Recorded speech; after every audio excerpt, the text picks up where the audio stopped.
Welcome, everybody, to Club Fantasy's Dynasty After Party this Sunday morning here on Club Fantasy. I'm Josh Hudson. With me, as always, backstage, Mr. Joel Wirth, our Dynasty expert here in the site.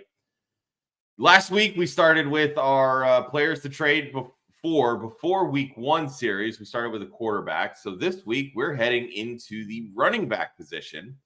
Nobody likes running backs in Dynasty, so let's be real. You can find some really good values on some really good players, and we're here to tell you all about the ones that you need to go out and grab. So stay tuned.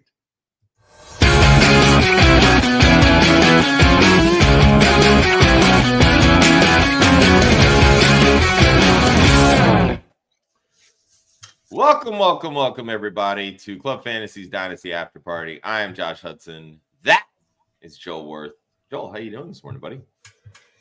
Doing good. I mowed the lawn yesterday, so I've got all kinds of crap in my throat and nose. So if I sound a little off this week, apologize. But yeah, doing all right. It's we're getting there, man. We're like 10 days until the season starts. So yeah, I was thinking about that. I saw college football on the TV yesterday, and I'm like, oh shit, is it really that time? And then I saw Florida State lose, and I was like, oh, it's that time, baby. Let's go. What's funny is one of my other managers that I work with, diehard Florida State guy. His kid goes there, he goes there, or he went there. His dad graduated from there. They decided to go to Ireland to watch that game. No shit. Wow. And then that was the end result. And I said, oh my God, this is fucking hilarious. And then I came across this tweet.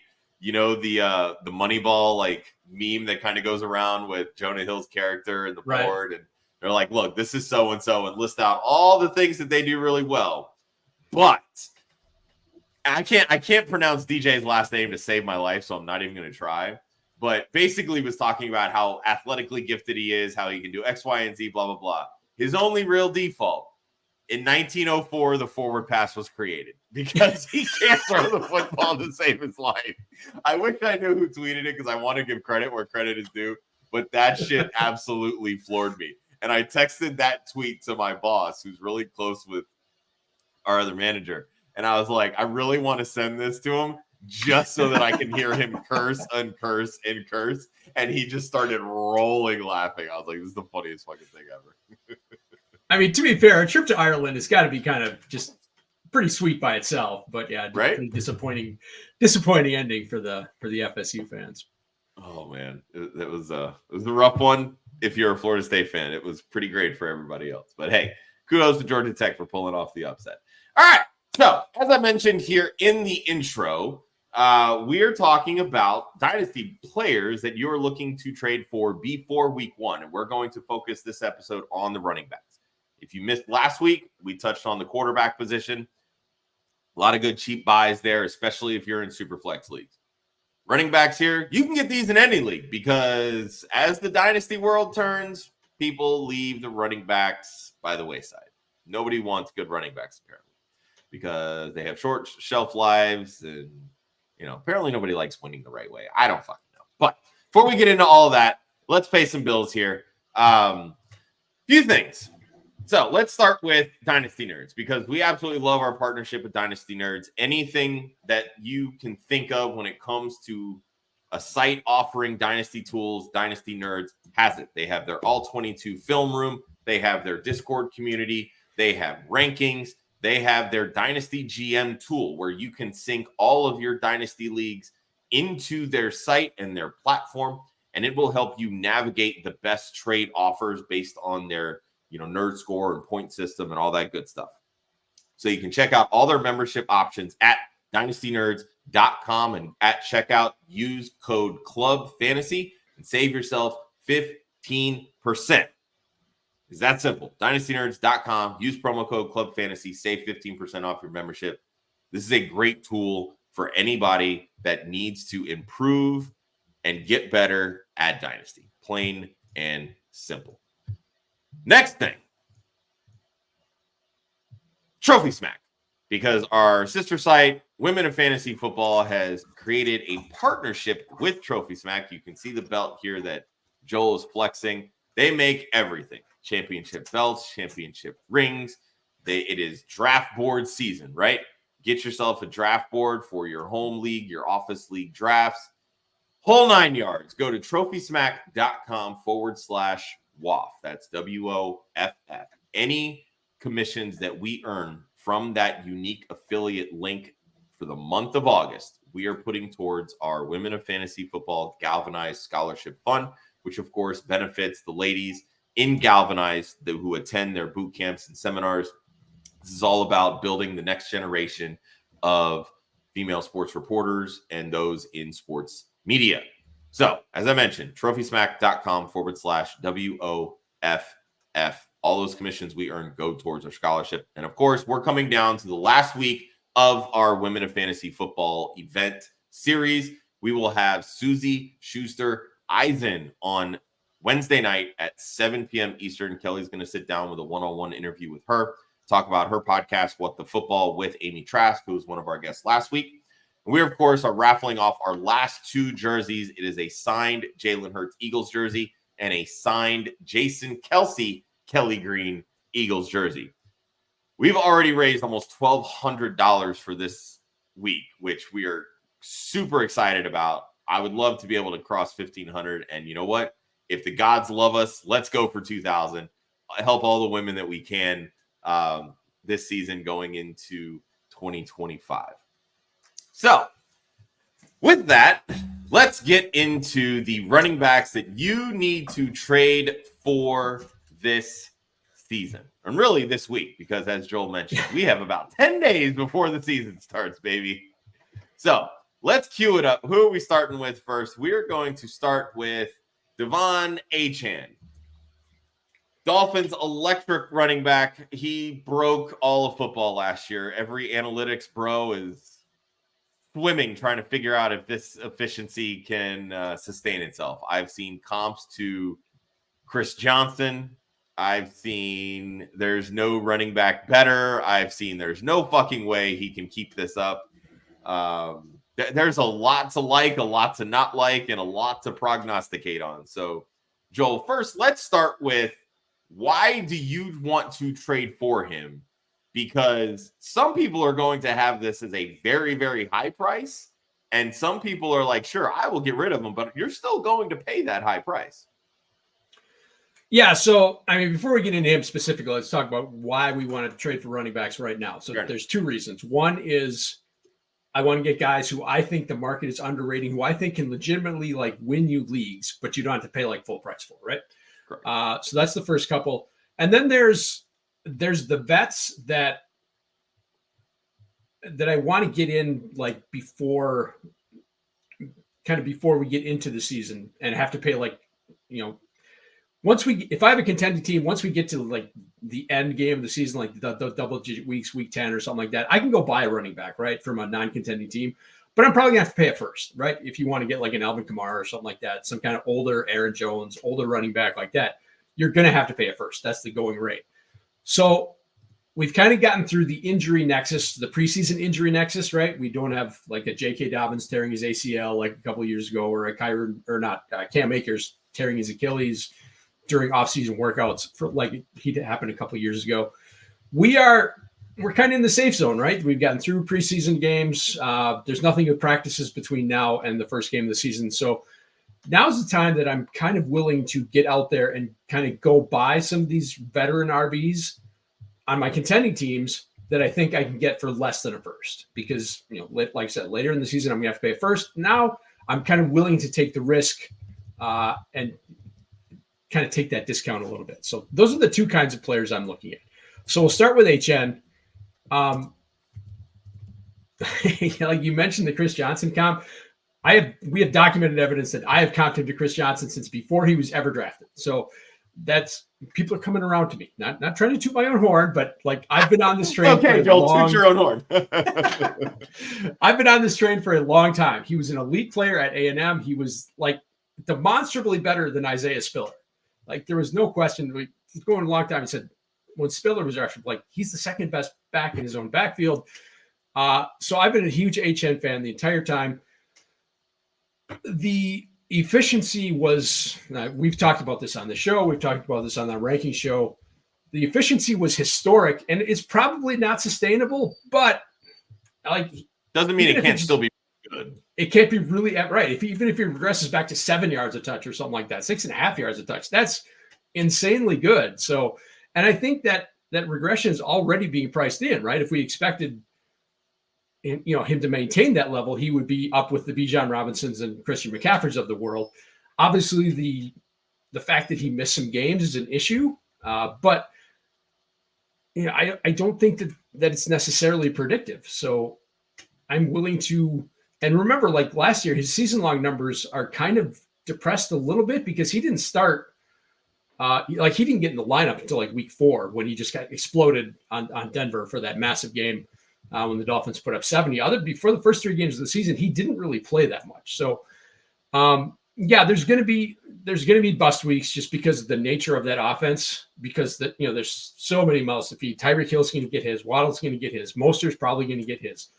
But again, this is a guy who can, if things line up, if he can play, even 15, 16 games and maintain that something close to the efficiency he showed last year, he can be an RB1. He has that in his range of outcomes. So that's the guy that I want. If the market is not pricing that upside in, then I want to go get. It's a guy I want to go get. Just curious, what do you think his expected snap share is going to look like this year? And I'm not talking like running back opportunity share. I'm talking more like, week in and week out snap share, right? Like, do you think the team's actually going to run, more, like 21 personnel where you actually see like Achane and Mostert into the game at the same time? This is a team that also utilizes a fullback as well. So you're going to have some instances, obviously, where, Raheem Mostert comes off the field, or, Jalen Wright maybe plays that lead role. I think everybody expects this to be a 3-headed backfield committee, but there's going to be a clear pecking order. I think all of us expect Achane to be second in that pecking order. But when you're talking about, how often is the guy on the field, that's going to play into how people value his stock going forward. Yeah, I think we could actually see some 12 personnel out of the Dolphins this year. They acquired Jonnu Smith. Like last year, all they had at tight end was Durham Smythe. So they brought in Jonnu Smith. We've heard McDaniel talk him up quite a bit. And like they brought in Odell Beckham, but Beckham can't get on the field. They drafted was Malik. That's 2 Washingtons, but neither one of them has done anything to really kind of stand out in preseason. So you've got the 2 elite receivers. So I think it's reasonable that they could actually just run with more 12 personnel with Jonnu on the field and maybe run the ball a bit more than they have previously. At least they can be a little bit more multiple with their formations.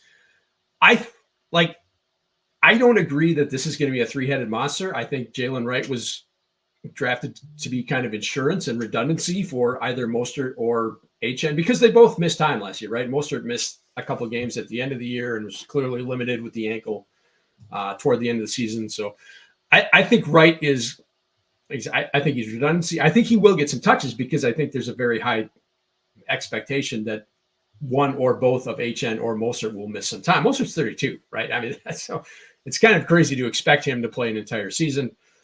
So yeah, I think it's more like, I think Achane is going to get, I think he'll get more than a plurality of snaps. I think he will probably lead the team in snaps, and it will probably be more than half. So okay. I think he's the lead back in this backfield.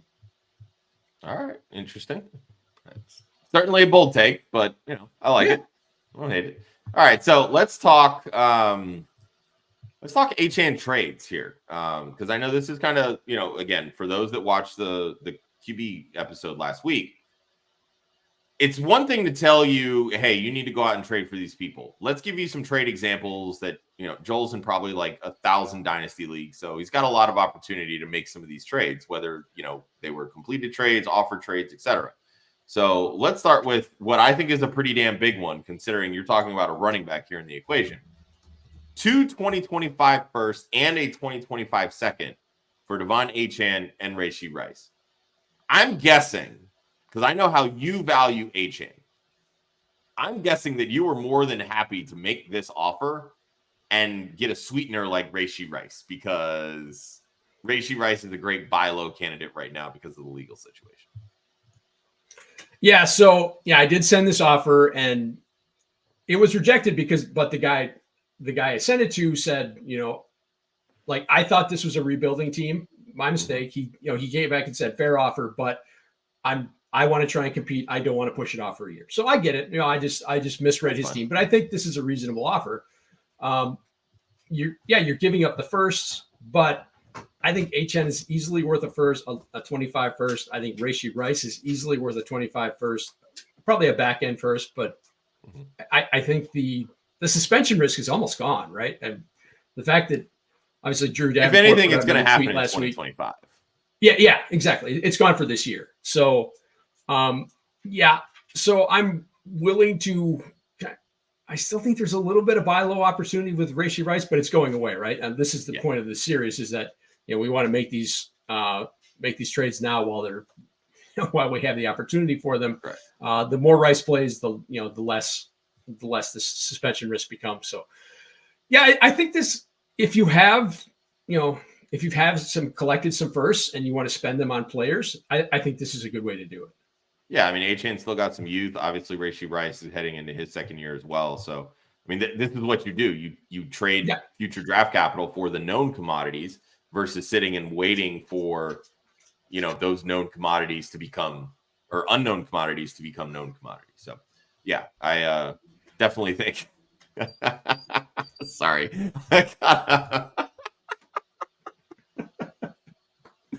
Oh, Mike, we love you, buddy. Oh, goodness. Yes, I unfortunately could not make the expo this year, and I promise you it wasn't because I didn't have $20.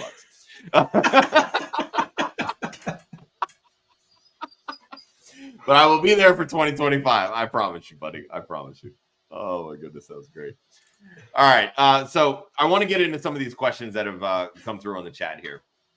Let's start with Rogelio. New name. Appreciate you tuning in.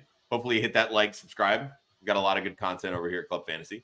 So he's going to start up Dynasty, and he has the first overall pick. He did chime in a little bit later that is a standard non-PPR, so I'm also guessing it's probably a one-quarterback draft. That being said, Joel, I know how you value wide receivers. Would you be considering a running back because it is standard? And I know how you feel when it comes to the Breece Hall Bijans versus the CMC.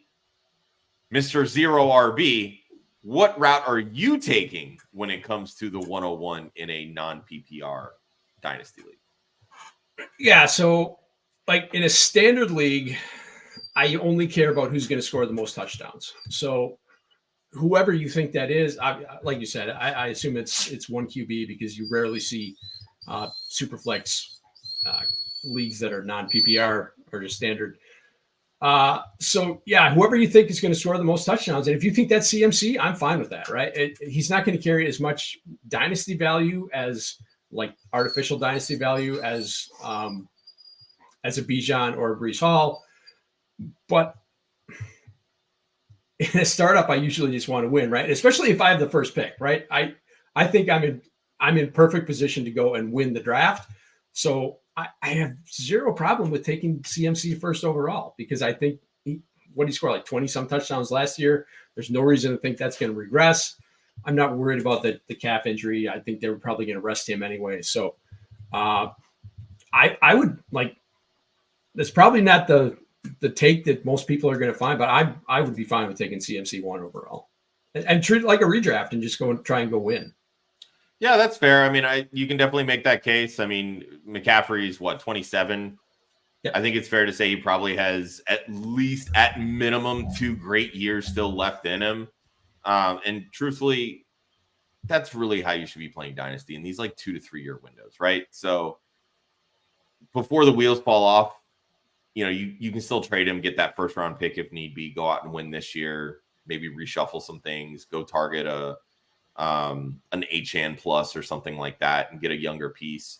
I love when I'm doing startups, I'm more of like a hero RB kind of person. So I have zero issue taking a running back, like a really, really good young running back in the first round, second round, maybe, and then just going full on, like, give me all the wide receivers because that's how I'm going to build this team out.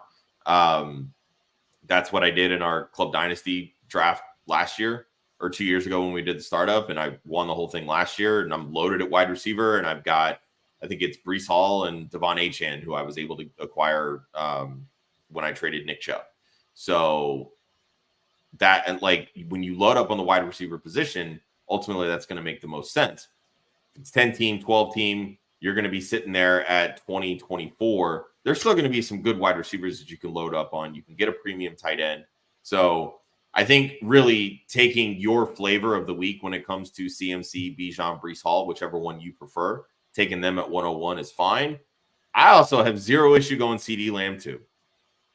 I have zero issue going Justin Jefferson. I was just saying I would have zero issue going Justin Jefferson. There's no, like, it really, to me, it just kind of depends on how do you want to set the table, because all those guys are going to score touchdowns. I mean, I've been very adamant that Justin Jefferson's not the biggest touchdown scorer. Jamar Chase scores touchdowns. CD Lamb scores touchdowns.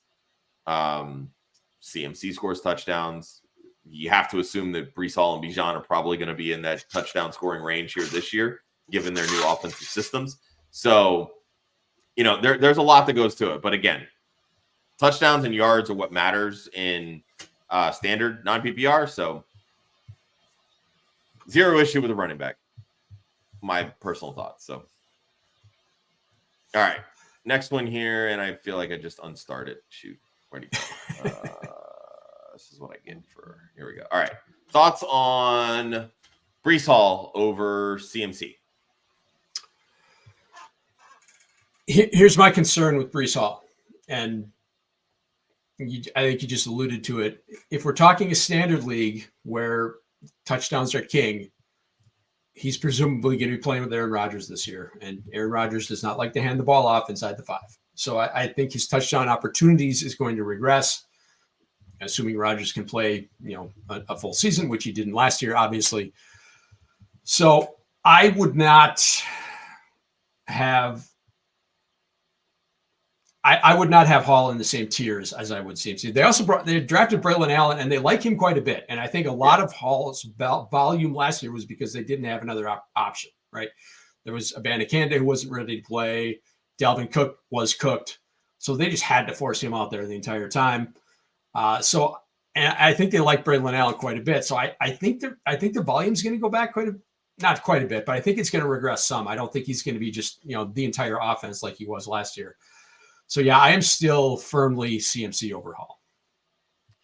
Yeah, I have zero issue with that. I will push back a little bit on how much they use Braylon Allen really cutting into Breece Hall's workload.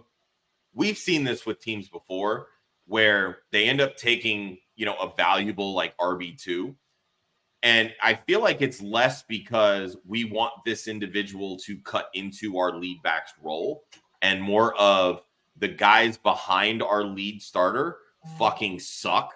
So we need to, like, I want to be able to give all those, you know, 120 carries, 150 carries, whatever it is, to that second guy and just call it a tandem. And that's it, right? Let those guys keep it. The problem is, of course, running backs don't stay healthy all year. So that's why you end up with an RB3 and an RB4 getting touches. So Breece Hall, in my opinion, can still have the heavy workload that he did last year. And Braylon Allen can come in and take over all of those RB2, 3, 4 carries.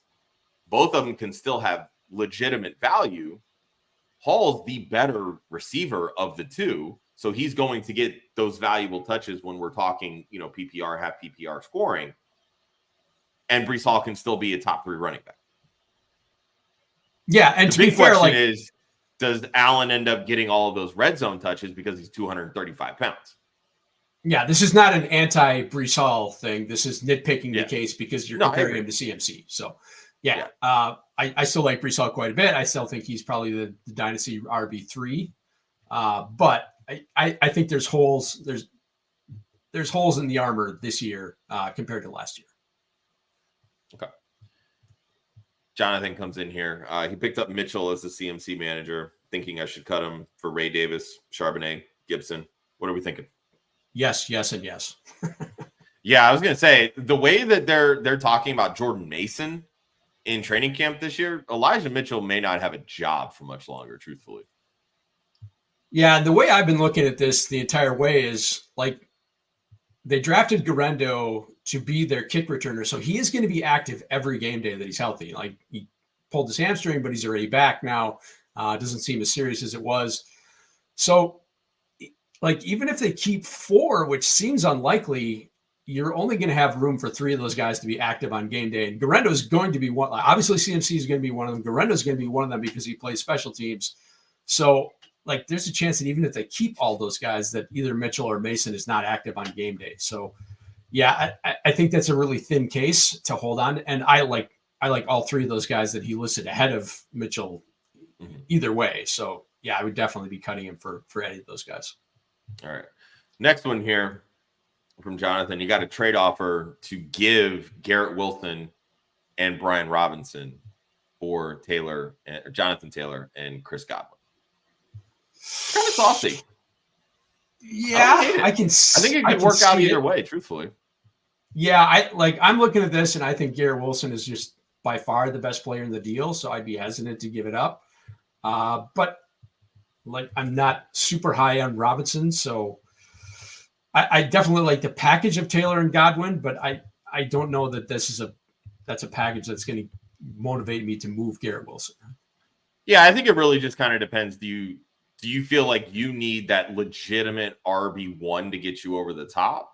Yeah. Because Garrett Wilson is very much an ascending young future wide receiver 1, top 5 potentially, right? If you have a surplus of high-end wide receiver talent, go get that RB1 in my opinion, right? Yeah.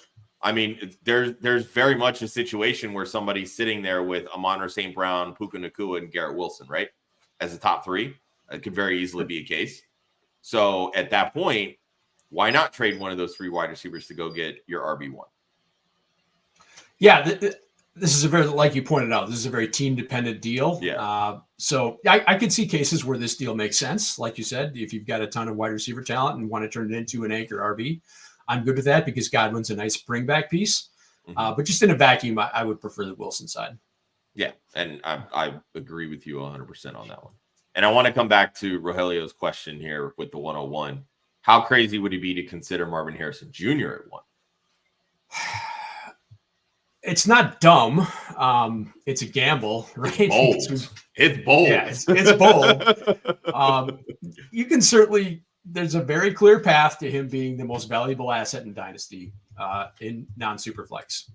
You can absolutely see that, but you have to be really sold on that path being the way to go. So yeah, I can see it, but it would definitely be a gamble.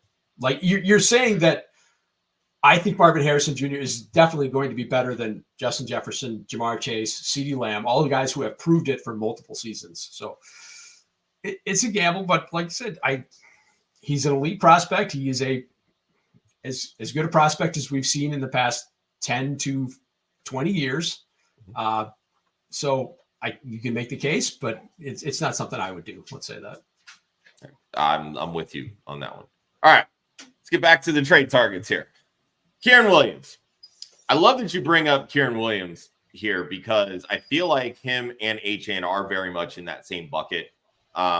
They both kind of saw their value get a little depressed because of, certain circumstances. Obviously, Kyren, shooting out of a cannon last year, not really high draft capital, seeing what felt like 90% of the workload for the Rams. But then they get hurt or he gets hurt and things start to fall off. Then he comes back and lights it up right again. Like I think he finished second in the NFL in yards per game. Had double-digit touchdowns. I think he was like 3rd or 4th in the league in total touchdowns. Then the team goes out and drafts Blake Corum. And now it's like, oh, well, I wash my hands of Kyren Williams. He sucks now. He's not doing anything.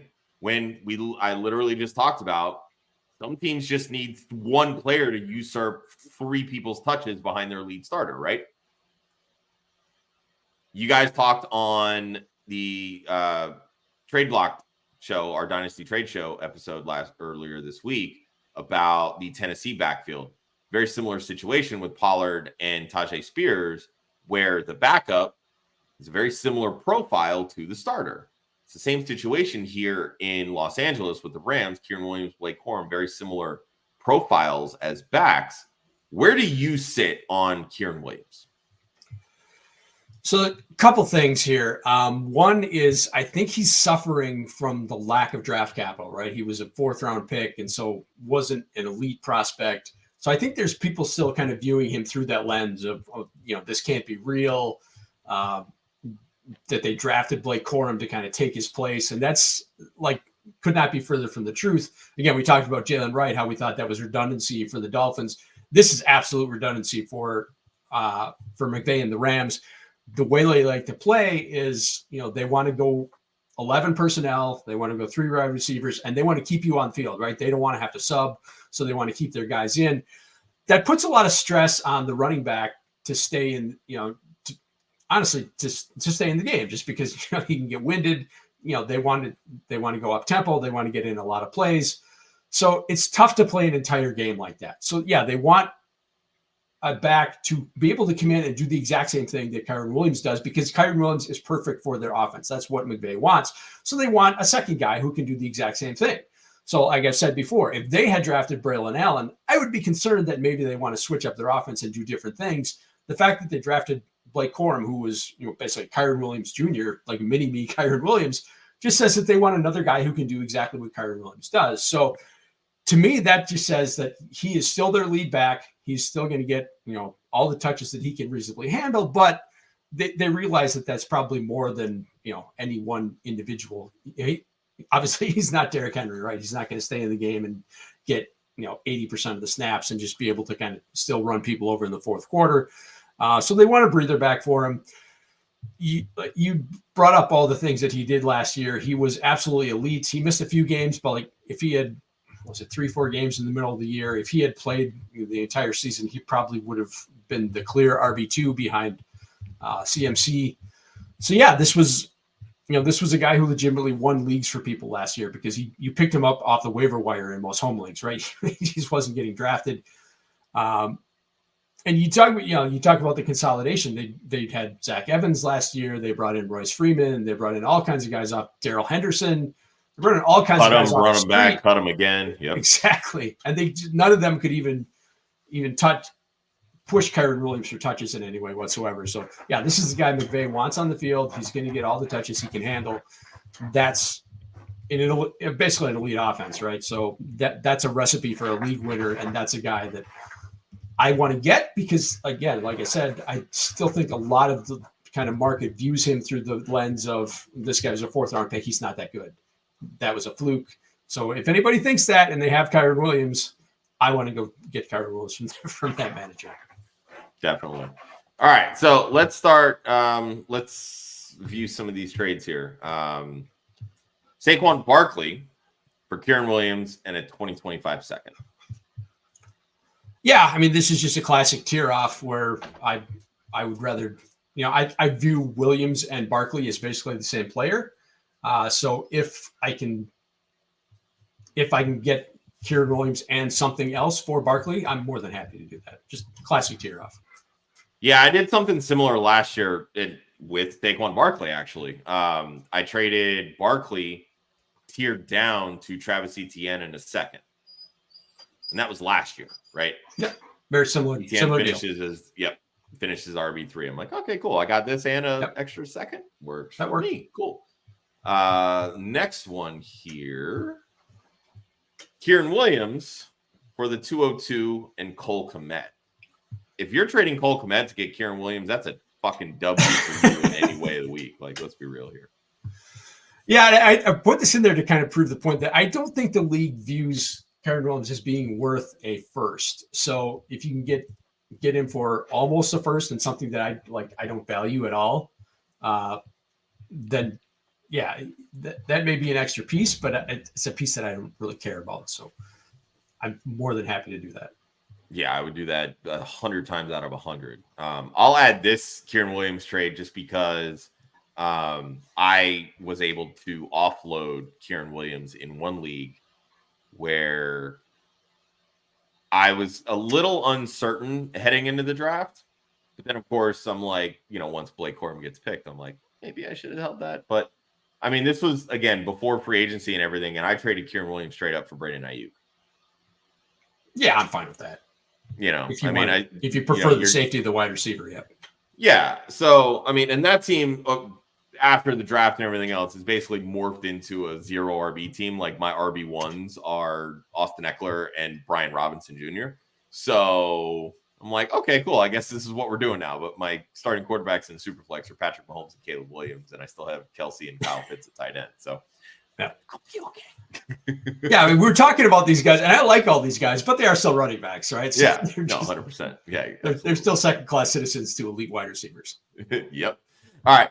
I'm going to remind everybody here with our partnership with Dynasty Nerds. Head over to dynastynerds.com. Take advantage of all of their great Dynasty tools to help you on your way towards those Dynasty championships. Dynastynerds.com. Use promo code CLUBFANTASY at checkout. Save yourself 15%. All right. Next running back on the list here is Najee Harris. Team didn't pick up his fifth-year option, so after this year, he's officially a free agent. Obviously, that puts a lot of uncertainty into dynasty managers' minds. Talk us through Najee Harris and your thinking here on why we should be going out and buying Najee.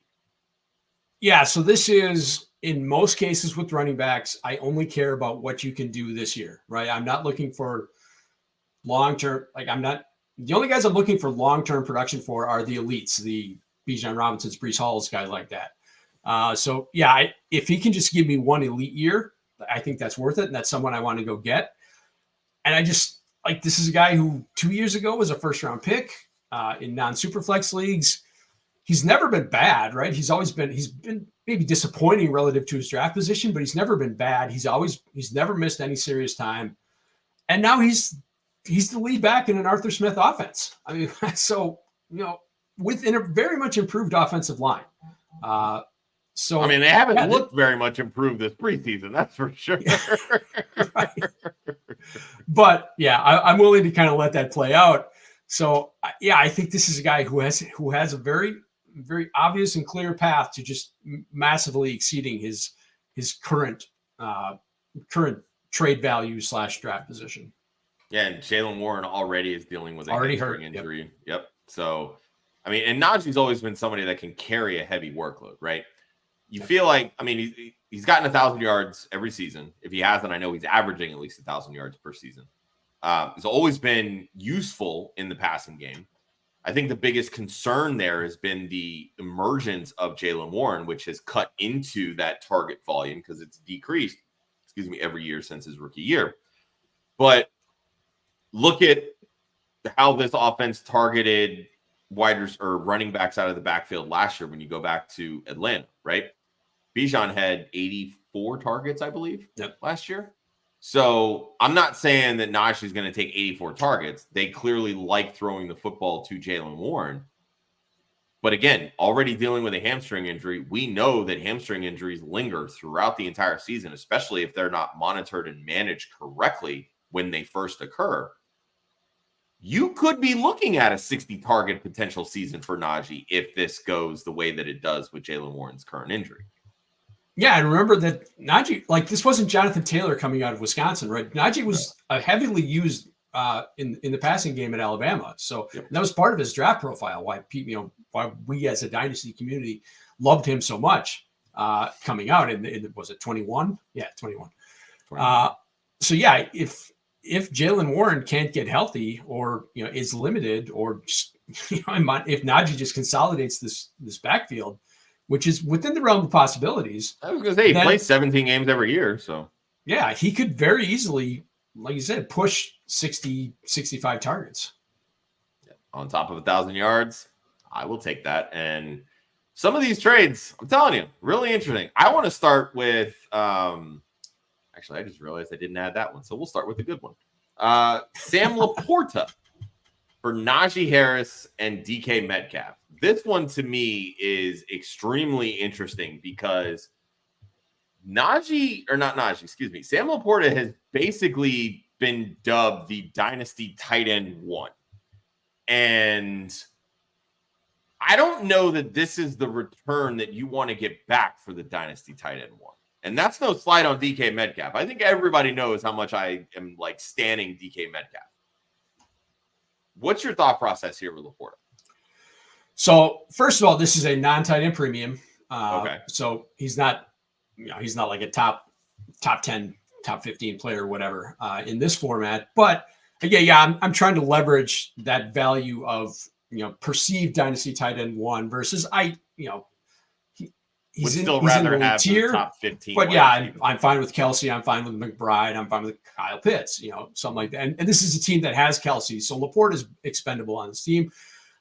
Sent this offer out a while ago, and then it got declined last night, right about the time that the DK Metcalf touchdown highlight hit Twitter. So I don't think that was terribly People are surprising. coming around. Let's go. So yeah, it didn't go through, but I think this is a reasonable deal if you're, if you want to kind of tear off of Laporta and kind of leverage his value right now, because I don't think his value is ever going to be as high as it is right now. I was going to say, I think it's interesting. You mentioned, this is a team where you also have Travis Kelce. Why would you not be looking to move Kelce instead of the younger asset who was, by all accounts, better than Kelce last year? Because I think I can get more for Laporta. That's fair. And I still like in best ball, I'm still taking Travis Kelce as my tight end 1. So I think he's going to be the most valuable tight end this season. So yeah, I'm fine kind of holding on to him. Again, they signed Kelce for an additional year. I don't think he's going away. I don't think he's going to age off my roster this season necessarily. So I've got a window to kind of replace him. So again, I'm just trying to take advantage of, I think this is Laporta's peak value, and I want to get the most for it. Okay. I can respect that. All right. The next one here feels almost disrespectful to Najee Harris, truthfully, which, feel like this whole exercise is disrespectful to Najee. But anyway, Najee Harris for Jameson Williams and Marvin Mims. If you're telling me that you gave up those two people to get Najee Harris, I am going to yell at your league mates. So this is a bit league specific, and the Najee Harris team has a bunch of running backs and is a little weak at wide receiver. I have a bunch of wide receivers and I'm a little soft at running back. So yeah, and we've seen good things from Jameson Williams in the preseason, right? So if his value is gaining some steam, I am more than happy to, again, leverage that value, get off at a high point. And Marvin Mims is basically he's a roster equalizer, just because I don't want to. He's a roster clogger at this point. Agreed. Yeah, but he's only in the deal because I need to clear roster space to make the deal happen. So, if I can kind of do that and get Jameson Wood and trade a wide receiver that I don't need for a running back that I do need, I'm more than happy to do that. So I want to take this time to actually get some thoughts on Marvin Mims, because I feel like he was pushed up draft boards with Scott Fishbowl because of the return yardage that helps, spike some people's production. Obviously, the team traded Jerry Jeudy to the Browns this offseason.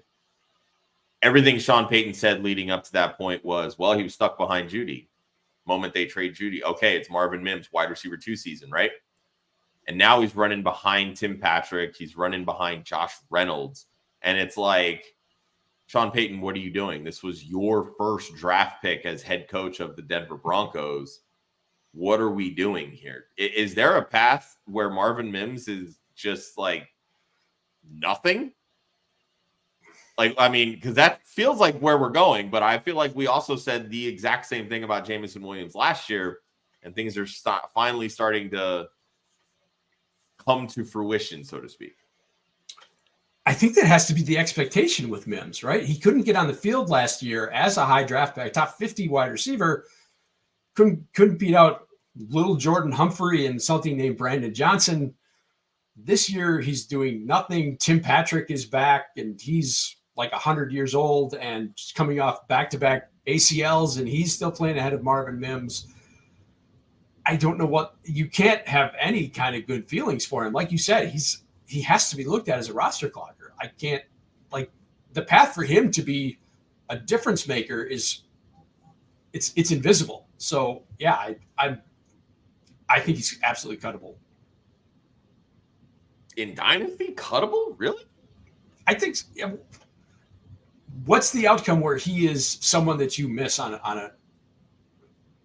a wide receiver room? I don't know. I'm waiting for the first camp video to be like, all right, give me that second round pick. Done. I don't think you're getting a second. Maybe you can get a third for him, or a fourth or something like that. Sure, but if you're in a roster pinch and you need to open a slot, I don't think it's the worst thing in the world to send him off. Fair enough. All right, let's switch gears. Let's go to the next guy on our list. Derrick King Henry. The move to Baltimore has everybody feeling things. Everybody's excited about the beast that is Derrick Henry rumbling behind the new age Michael Vick in Lamar Jackson. 30 years old, just signed a new 2-year contract. I would say hasn't really shown signs of slowing down, yet the efficiency has really gotten not great over the last 3 years. You can chalk that up to a lot of things in Tennessee. Goes over to Baltimore, which clearly knows how to run the football. But I feel like a lot of people are disregarding the fact that Baltimore's offensive line got worse this offseason. They lost 3/5 of their starting line. They're working in new pieces. Sometimes that takes time to gel. Let's talk Derrick Henry here.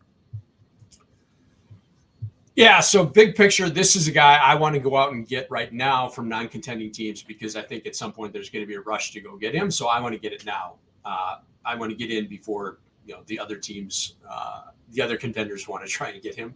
So if I can get him for less than a first, I'm willing to kind of go do that now instead of waiting until week 4, week 8, week 10, whatever, when the other contenders are trying to buy him.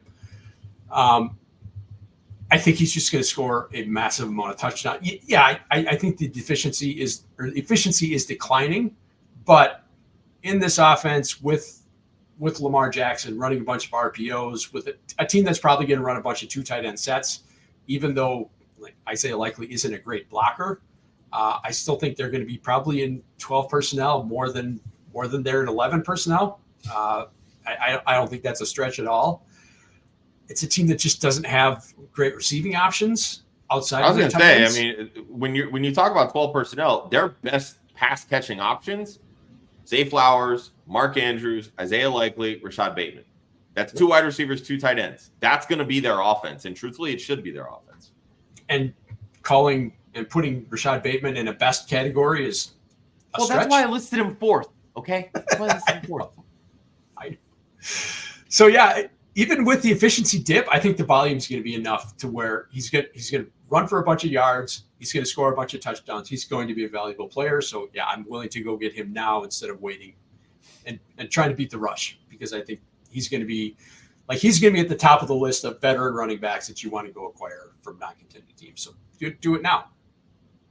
Yeah, and I think this trade is probably the quintessential trade to get those types of running backs. Derrick Henry for 25 seconds. Exactly. I'm just trying to get in now for less than a first. I think this is probably the going rate. So again, I'm going to beat the rush to acquire him. So this is what I'm offering. It just sort of feels like because of the name Derrick Henry, nobody's going to part with him unless it's a first. Or That's because possible. They're that high on what he can do with Lamar Jackson in 2024.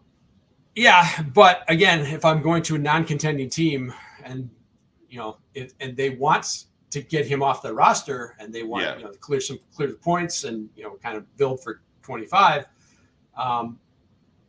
do you want to wait and risk the injury and hope that you can get a first, or do you want to sell off now, take the 225, bank the 225 seconds, and go from there? So it's a deal that I think the Henry manager should consider, whether even if they like him. So yeah, you can hold him and try and get a first plus, but then you're also holding on to the risk that he gets hurt and goes to 0. Yeah, fair enough. All right, I'm going to pull up a couple of these questions from Twitch because, yes, people, we do answer chat questions. I promise you. I do want to remind people this is a Dynasty show, not a redraft show, but we still answer the redraft questions. We're here for the people. We're here for the people. So we'll start with Kang here. He just drafted his 12-person full PPR $200 buy-in team. So big team here. Jalen Hurts, Amon-Ra St. Brown, Marvin Harrison Jr., Chris Godwin, JSN, Khalil Shakir at wide receiver. Feels like he's hurting a little bit at running back with James Conner, Rachaad White, McLaughlin, Chase Brown. Got Evan Ingram at tight end, Ravens defense. Let's get some thoughts here. What are we thinking? I mean, I agree in the sense that, running back's a little bit lacking, but I mean, Joel, all your teams are running back lacking, and you've never once given a shit. So let's talk what you think here. Yeah, the only place I would disagree is you're not lacking a running back, you're lacking running back depth because you've got you've got guys who are absolute starters in Conner and White, but yeah, it's kind of a fragile bet. So Chase Brown is probably startable. I think he'll be just fine. But yeah, I think you're lacking depth. But there's if Conner and White stay healthy, I think you're going to be fine for the season. But yeah, that's not. I think that's less than a coin flip. So I would want a little bit more depth. But yeah, I have no problem with the way this team is built. Yeah, I agree. I like this honestly. I mean, Chase Brown has legitimate upside as a 3 here. You loaded up at wide receiver, obviously spending up to get Hurts. That's gonna, take away from maybe one of those other premium position players. Like maybe you could have gotten that, legitimate RB1 or even like a third piece at wide receiver. But again, like JSN has a lot of upside. Chris Godwin in that Cooper Kupp role, ton of upside. Khalil Shakir's looked great this preseason. So there's a lot to like. And again, if all of this falters, Jalen Hurts should have a phenomenal season, and that's going to help carry this team anyway. This looks like a playoff team, in my opinion, at minimum. Absolutely. Yeah, I mean, this looks like a team that I would draft. So yeah, I have zero problem with it. I mean, yeah, true statement here. Okay. Next up here is, again, redraft question, Marvin Harrison or Garrett Wilson. And I know, Joel, that you love both of these guys, so. I do. It depends on what you want, right? Do you want the floor of Garrett Wilson or do you want the upside of Marvin? Because I can see Marvin Harrison. I mean, you could argue that both have pretty safe floors and both have pretty high upside. So exactly. I would lean Harrison just because I like that offense better. I think they're just going to play more up tempo. The Jets are you got to remember the Jets. It's an Aaron Rodgers team. They are going to play slow. They're going to slow the pace. Yep. It's the way it is. It's the way it's always been with Rodgers, basically since 2014. So, I would lean Harrison just because, again, I think that highly of him as a prospect, and I like that offense better. But yeah, obviously there's nothing wrong with going on the Garrett Wilson side either. I'm on the Garrett Wilson side of this for a couple of reasons. One, I agree with what you're saying, the slower the pace. Garrett Wilson is going to see more targets than Marvin Harrison Jr. Plain and simple. And I don't think that's a question at all. Garrett Wilson also doesn't have somebody else that he's really fighting for targets with. The Cardinals, Marvin Harrison is fighting for targets with Trey McBride.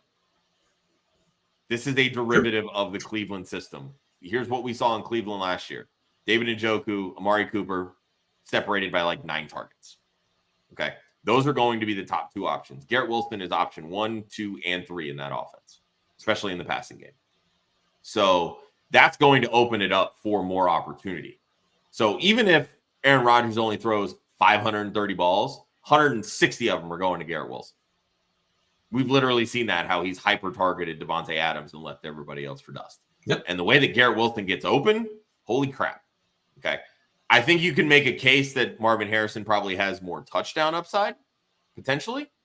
But I'm also not as sold on this Cardinals offense as some people are, mostly because I think it's still a young and ascending offense, regardless of whether there's a veteran at the quarterback position. There's still a lot to figure out because there's still a lot of very young pieces around that veteran quarterback. and you still have a very young play caller in Drew Petzing. And let's be real. We all know the play caller in New York is Aaron Rodgers. Daniel Hackett can just suck it. But yeah, I mean, it's definitely not a bad thing to have either one of them. Let's be real. So exactly. I prefer Wilson. You prefer Marvin Harrison. I don't think there's anything wrong with that. And the last question here before we get to our last trade target from Jennifer, Dynasty Superflex tight end premium. She wants to know what the going rate for Sam Darnold is. She had JJ, 2 other quarterbacks. First off, you're not an idiot for having 2 quarterbacks on the same bye week. This is Dynasty. The schedules change literally every year. You cannot predict these things. Exactly. So let's leave that off the table here. But back to the original question. What's the going rate for Sam Darnold? Late 25 second, I think. I think he's definitely worth more than a third. Yeah, I agree. I don't think you should have to pay a high second, but yeah, if you need a quarterback, I'm more than willing to pay. I would pay a random second for him, but I'm just higher on that offense than most people are. But he's got Addison, he's got Jefferson, he's got Jones and Chandler. He's got good running backs in the backfield to kind of keep. They're not going to be hyper passing. And Kevin O'Connell's just a really good coach. He's a really good play caller. So I don't love Darnold as a player, but just as like a caretaker quarterback for that offense, I think he'll be just fine for this year. So yeah, I would easily, I'm more than happy to pay a second for him. Yeah, I mean, with the news that JJ's out for the year, if I had Sam Darnold, personally, I probably wouldn't even sell him for anything less than a late first. But that's just me being a quarterback hoarder. I agree that you should be able to get any quarterback for at least a high second. But again, there's some people that will probably feel differently. So, she chimes in here that the other manager just responded they don't want to pick for the player or for Darnold. They want a player. So let's flip this a little bit. What would be player equivalents for, that early to mid second that, realistically that she could give up to get Sam Darnold? Yeah, so that's where I'm going to that manager looking at that team. And that's something I'm generally going to do with any trade offer I send is I'm going to look at that team and say, what are they looking for? Are they short at running back? Are they short at wide receiver? Are they interested in doing a stack or something like that? Is that something that would interest them? So yeah, I think you just have to read what they need. If you really, it's like, how badly do you need a quarterback, right? I don't want to overpay for a quarterback just to satisfy a bye week, right? If I've got 2 other quarterbacks who are starting ahead of Darnold every week, then I don't want to give up too much. And I'll just, I'm going to lose a game somewhere along the line. I'll eat that. And it's super flex, right? You only need to find one to fill that spot. So I don't want to overpay just to fill a bye week. So I'm not going to do that.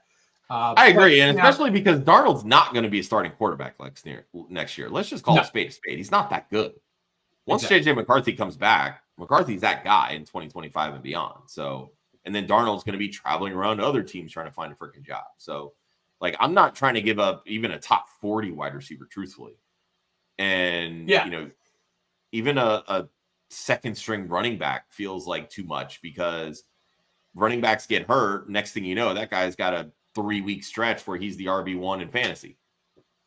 So do you have a second rounder from this year that you can, like a Ricky Pearsall or something like that hasn't proven anything, but would be a player for them it would be an asset potentially usable for this year instead of a pick, if that's what they're looking for. I was going to say, especially with the shoulder injury that Pearsall is dealing with, it hasn't seemed to bounce back very well. The team can sit here and say that they're optimistic as all hell, but I'm not really buying it. So, and if you look at the entire second round this year, they've all been disappointing, right? It's like Trey Benson can't get on the field. Looks like the RB3 in Arizona.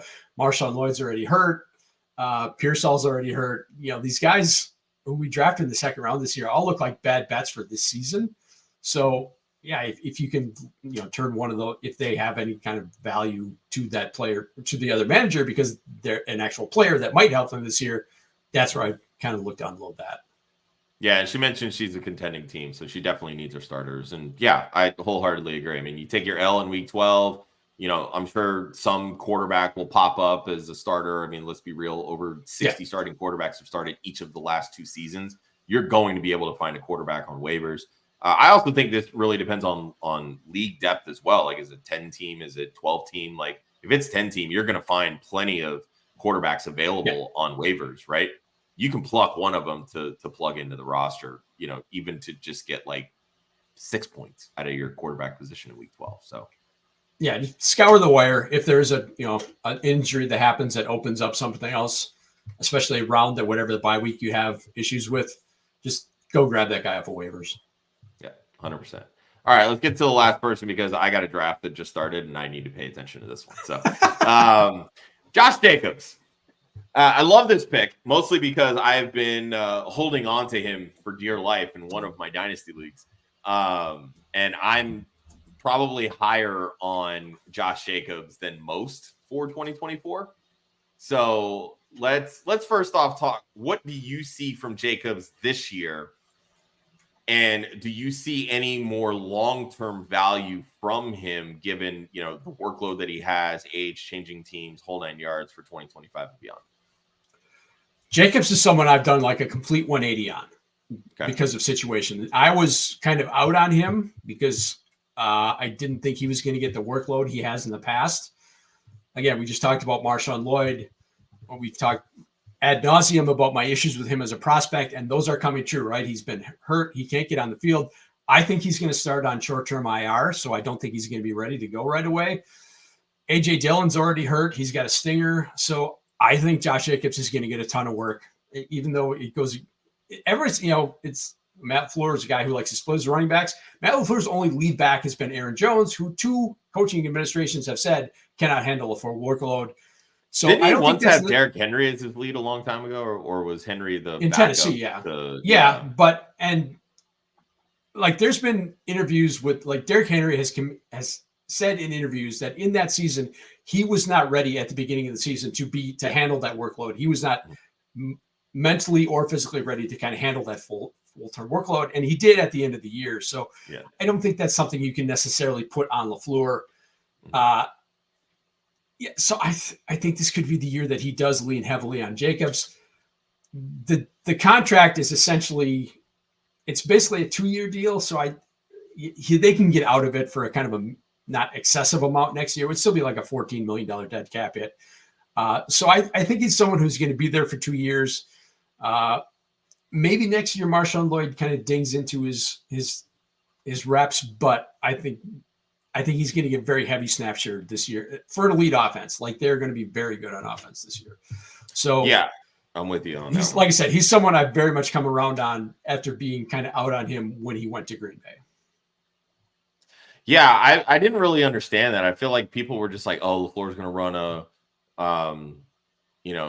2-back system, and Jacobs isn't going to be the high volume guy that he was, and he's not really been very efficient. So you transfer that I've never really understood that. Like, when you have a back that has proven that he can handle heavy workloads, give him the heavy workload. Like, Adrian Peterson bounced around a little bit towards the tail end of his career, and you saw how not great he was towards the end. It wasn't because, he was older. It was because he's used to getting the high volume reps, right? Right. Like, that's a guy that's been consistent, like 250 plus carries. Like, if you're not giving those backs those types of touches, they're not going to be very efficient because they need to take those hits to really wear down a defense. Yeah, and if I just compare the situations to last year, it's like the Packers' offensive line is a billion times better than the Raiders' offensive line was last year. You're talking about Jordan Love at quarterback instead of Jimmy Garoppolo and Aiden O'Connell. Just a much more multiple offense, much better play caller than he had last year with I don't even remember who replaced McDaniels when he got fired, but McDaniels was terrible. It's just a much better offense. It's a much better situation. So Luke he wasn't great. The one calling plays now, but yeah, exactly. But he wasn't last year's. I don't even remember. Yeah, it was who they replaced McDaniels with, but QB coach or something. I can't remember what his name was. But. So just a much better offense, much better situation. So yeah, he wasn't great last year, but there's opportunity for him to kind of get back to where he was 2 years ago when he was the legit RB1. Could make a case to be the RB1. All right, now we're getting into the big boy trades here. Okay. Josh Jacobs and Brandon Ayuk for 2 2025 firsts. Part of me thinks this is kind of a buy low opportunity on Brandon Ayuk. Yep. Than more than anything. And really just kind of getting Josh Jacobs as a sweetener here, right? Yeah, basically. And this was an offer I sent to a non-contender, but so yeah, I'm not sure if I think Jacobs is worth a back end first. Ayuk is obviously worth more than the first, but you kind of put them together. I think 2 firsts is a fair price to pay. And yeah, I kind of want to buy low if there's any nervousness about Ayuk, especially from a non-contending team, right? If they don't necessarily want to hold on to that risk, then I'm kind of more than happy to buy them out right now. Wow. Okay. Josh Jacobs just went into RB8 in this draft, and I'm just like, oh, okay. I thought I could get him coming back in the 3rd round. I'm like, damn. All right. Maybe not. So yeah, that you got to go buy him now, because if he goes out there and gets 30 touches in week 1 against the Eagles, the price is just going up. Yeah, you are not wrong there. Oh my goodness. Okay. All right. Well, that'll do it. Good show, Joel. Good show. Yeah, good stuff. All right. Good stuff for talking about running backs. Yeah, right. Let's remind everybody here. Head over to dynastynerds.com. Use promo code ClubFantasy at checkout. Save yourself 15%. And of course, let's make sure that you are going over and getting your championship gear from Trophy Smack. Use our unique affiliate link, trophysmack.com/WOFF. That's WOFF. For any and all of your achievement-based needs, your championship belts, your championship rings, your trophies. It's home league season. Get your offline draft kit. Big time draft board. They've got all the fun stickers that come with it, so you can tease and make fun of your league mates and then yell at them for taking your pick as well. All kinds of good stuff over at Trophy Smack. Everything is customizable from the belts, the rings, whole 9 yards. One of our good friends of the show, Kira, she just got a new Trophy Smack belt for her work league. She works at Ruth's Chris, and you've got the nice big medium rare steak smack. I saw that. That's awesome. That's beautiful, so cool. So incredibly beautiful. You can find all of the links to all of these in the descriptions here on YouTube and Facebook if you're watching over there. But once again, that's trophysmack.com/WOFF, WOFF. And once again, this is Women of Fantasy Football Month. This is the last week. We're heading into our last round of raffles. Get yourself a signed Jason Kelce, Kelly Green Eagles jersey, as well as a Jalen Hurts jersey. Tickets are only $5. You can get your tickets. Head over to womenfantasyfootball.com. Once again, the links are also in the description of this video. So much good stuff happening here at Club Fantasy and Women of Fantasy Football. And let me tell you, next couple weeks, gearing up for the season, it's going to be a lot of fun because you might see a brand new look to some of these shows. I'm just throwing that out there. That's what's called a teaser. Good stuff coming. So you can follow Joel at the Joel Wirth. You can follow myself at the One Hudsonian. Club Fantasy FFL at Club Fantasy FFL on Facebook, YouTube, Twitter, Instagram, clubfantasyffl.com. Women of _FF on Twitter, Instagram, and YouTube. And of course, womenoffantasyfootball.com. Remember, Dynasty is like a disco ball. Keeps on spinning year round. So join the club here for next Sunday at 11 before we switch times once the season kicks off to Thursday nights at 7 p.m. Eastern. Take it easy, everybody, and we will see you next week.